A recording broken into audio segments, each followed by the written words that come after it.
Assalamu alaikum students. I am your teacher Sir Adnan, teaching you the general science of class 8th.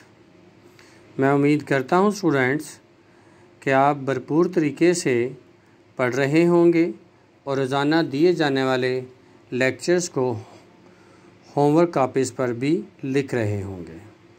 Students, आज हम general science के chapter number 4 का second long question पढ़ेंगे, जो कि है explain the following phenomena and their effects on the environment. मंदरजा झैल जो नज़रियात हैं इनके बारे में बताइए और इनके हमारे माहौल पर क्या असरात हैं उनके बारे में भी बताइए। स्टूडेंट्स, आज हम इस लॉन्ग क्वेश्चन के पहले 2 पार्ट पढ़ेंगे, जो कि है ग्रीन हाउस इफ़ेक्ट और दूसरा है global warming.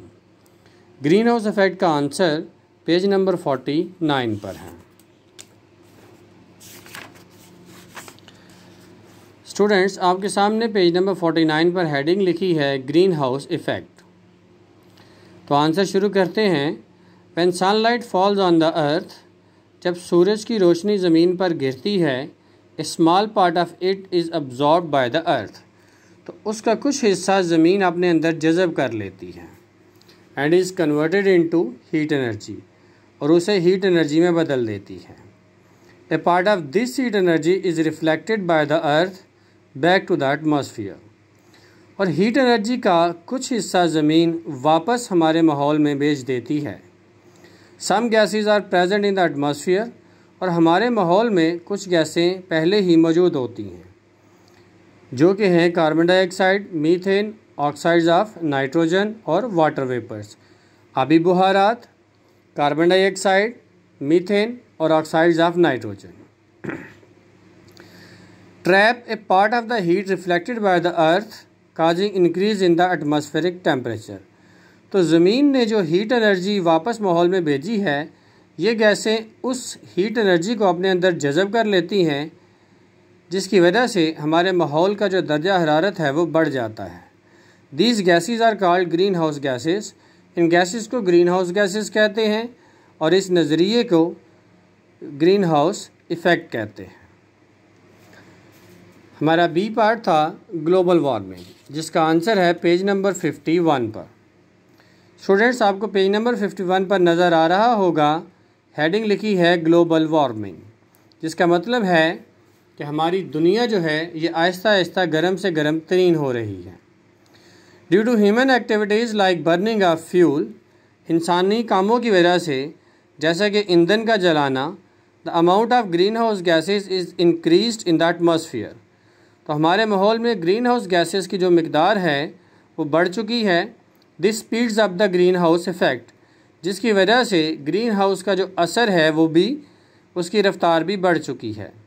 The increasing rate of green house effect and ozone depletion, ozone की तह के पतले होने की वजह से और ग्रीन हाउस इफ़ेक्ट की रफ्तार बढ़ने की वजह से, is increasing the average temperature of the earth, ज़मीन का जो औसतन दर्जा हरारत है वो बढ़ रहा है।